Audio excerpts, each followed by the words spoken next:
কখনো কখনো আপনি বা দেখতে পান বা আমরা দেখতে পাই কোনো পরিবারে দেখা যায় যে বাচ্চারা পড়াশোনায় অমনোযোগী হয় এবং কোনোভাবেই তাদের পড়াশোনা হয় না।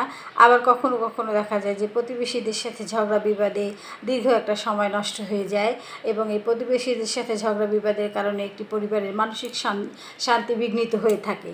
আবার কখনো কখনো দেখবেন যে আপনার অনেক বড় পরিবার, সেখানে চাকর বাকরের অনেক প্রয়োজন, কিন্তু কোনো কারণে আপনার বাসায় কোনো চাকর বাকর টিকছে না। এবং আবার কখনো দেখতে পাবেন যে আপনার বাড়ির জিনিসপত্র অর্থাৎ যত ইলেকট্রনিক্স দ্রব্যাদি আছে এগুলো খুব ঘন ঘন নষ্ট হয়ে যাচ্ছে এবং এগুলোর কারণে আপনার প্রতি মাসে একটা ব্যাপক খরচ হয়ে যাচ্ছে। এগুলো আসলে জ্যোতিষশাস্ত্রের ভাষায় বা বাস্তুশাস্ত্রের ভাষায় সব কিছুই হচ্ছে আপনার বাস্তু সমস্যা থেকে উদ্ভূত হয়ে থাকে। বাস্তু সমস্যা যদি ঠিকমতো সমাধান করা না হয় বা আপনার বাস্তুতে যদি ত্রুটি থাকে তাহলে আপনি এরকম নানা ধরনের সমস্যায় ভুগতে থাকবেন। এখন আপনি জেনে নিন আপনার বাস্তুতে কোনো সমস্যা, কোন সমস্যা থাকলে আপনি কি সমস্যায় ভুগবেন। যেমন ধরুন, আপনার সন্তান যদি পড়াশোনায় আগ্রহী না হয়, কোনোভাবেই যদি আপনার সন্তানকে আপনি পড়াশোনায় সফল করতে না পারেন, তাহলে এই যে সমস্যার জন্য দায়ী বৃহস্পতি গ্রহ এবং এটি উত্তর পূর্ব কোণের অধিপতি। বৃহস্পতি গ্রহ হচ্ছে উত্তর পূর্ব কোণের অধিপতি। অতএব এই উত্তর পূর্ব কোণ দিকটি হালকা এবং পরিষ্কার পরিচ্ছন্ন রাখুন।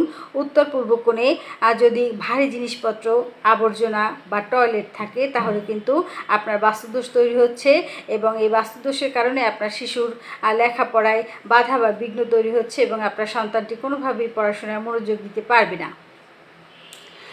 আপনার যদি প্রতিবেশীর সাথে মনোমালিন্য থাকে এবং প্রবল কোনো ঝামেলা থাকে যেটা আপনার মানসিক অশান্তির কারণ, সেটা কেন হয় সেটাও আপনি জেনে নিন।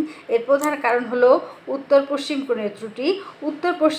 বাড়ির উত্তর পশ্চিম কোণ যদি দক্ষিণ পশ্চিম কোণের থেকে উঁচু থাকে তাহলে আপনি এই সমস্যায় পড়বেন এবং এই সমস্যা আপনার বাস্তুদোষ তৈরি করছে এবং এই সমস্যার কারণেই আপনি প্রতিবেশীর কারণে মানসিক হয়রানির শিকার হচ্ছেন। এক্ষেত্রে আপনি যদি একটি পঞ্চমুখী রুদ্রাক্ষ ধারণ করেন তাহলে এই সমস্যাটির সমাধান হয়ে যায়। আপনার ঘরে যদি চাকর বাকর না থাকে তাহলে চাকর বাকর হচ্ছে শনি গ্রহের কারক। এর ত্রুটি হচ্ছে পশ্চিম দিকের ত্রুটি। শনি হলো পশ্চিমে চাকরদের কারণে সুখের জন্য দায়ী গ্রহ। যদি আপনার পশ্চিম দিকের কোনো সমস্যা থাকে তাহলে শনি এই পশ্চিম দিকের অধিপতি। এই দিকে যদি নিচের দিক থাকে অর্থাৎ পশ্চিম দিকটা যদি আপনার বাড়ির থেকে একটু ঢালু হয়ে থাকে তাহলে বাস্তুদোষ তৈরি হয় এবং এই বাস্তুদোষের কারণে আপনার বাড়িতে কোনো চাকর বাকর টিকবে না। এই দিকে বাস্তুদোষ দূর করতে গিয়ে আপনি শনি যন্ত্র স্থাপন করতে পারেন এবং শনি মন্ত্র জপ করতে পারেন। যদি আপনার বাড়িতে মেশিনপত্র ঘন ঘন ভেঙে যায় এবং এই মেশিনপত্র মেনটেন্যান্সের জন্য আপনার প্রচুর টাকা খরচ হয়ে যায় তাহলেও কিন্তু সেটা আপনার বাস্তুদোষের ত্রুটি এবং সেটাও পশ্চিম দিকের ত্রুটির কারণেই হয়ে থাকে। আপনার বাড়িতে টিভি, ফ্রিজ, ওয়াশিং মেশিন থাকলে যদি সরঞ্জাম ইত্যাদি বারবার ক্ষতিগ্রস্ত হয় তবে এর কারণ হচ্ছে পশ্চিম দিকের বাস্তু সমস্যা বা পশ্চিম দিকের ত্রুটি। এটাও শনি দ্বারা নিয়ন্ত্রিত।